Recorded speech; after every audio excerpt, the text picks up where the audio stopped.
धन्यवाद मान्यवर, आपने इस महत्वपूर्ण बिल पे मुझे अपनी बात कहने का मौका दिया।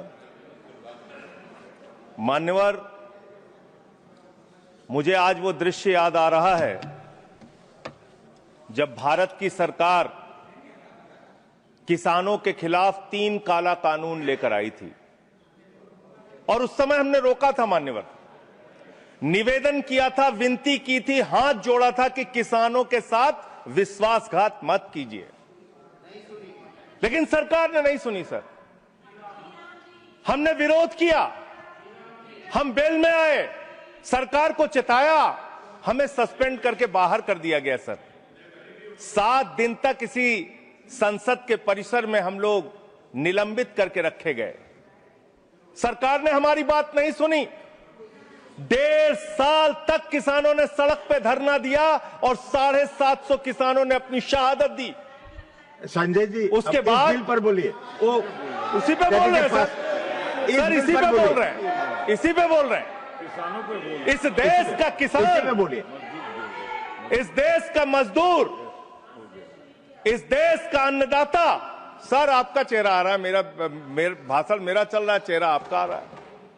आपका इस देश का किसान, आपका आ रहा है, आपका आता इस देश का मजदूर, इस देश के करोड़ों लोग सड़कों पर उतरे, उनको खालिस्तानी कहा गया, पाकिस्तानी कहा गया, गोलियां चलाई गई, लाठियां चलाई गई, बड़े बड़े कील गाड़ दिए गए सड़कों पे।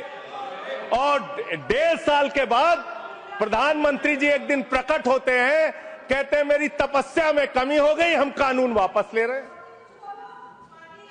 आज मैं आपसे कहना चाहता हूं मान्यवर, यह ऐतिहासिक भूल आप करने जा रहे हैं, ये गुनाह और पाप आप दोबारा करने जा रहे हैं।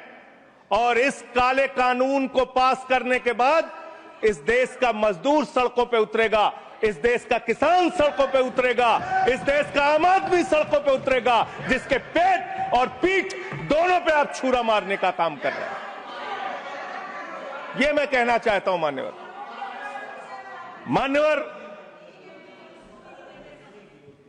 मान्यवर, यह बिल किस मंशा और उद्देश्य के तहत लाया गया है? इस बिल को आपने कह दिया जी राम जी बिल है, जी राम जी बिल है। भगवान श्री राम का नाम लेके कितना गुनाह आप अपना छिपाना चाहते हैं, कितना गुनाह छिपाना चाहते हैं? राष्ट्रपिता महात्मा गांधी से आपको क्या समस्या है मान्यवर?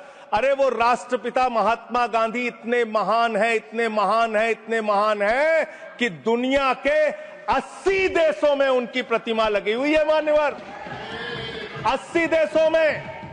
और जब G20 का सम्मेलन हुआ, दुनिया के तमाम राष्ट्राध्यक्ष आए, दुनिया के तमाम प्रधानमंत्री और राष्ट्रपति आए, तो भारत के प्रधानमंत्री को मजबूर होकर उसी राजघाट पर महात्मा गांधी के सामने सर झुकाना पड़ा। वो गोलवरकर की समाधि पे नहीं गए, गांधी की समाधि पे गए। वो गोडसे की समाधि पे नहीं गए, गांधी की समाधि पे गए मान्यवर।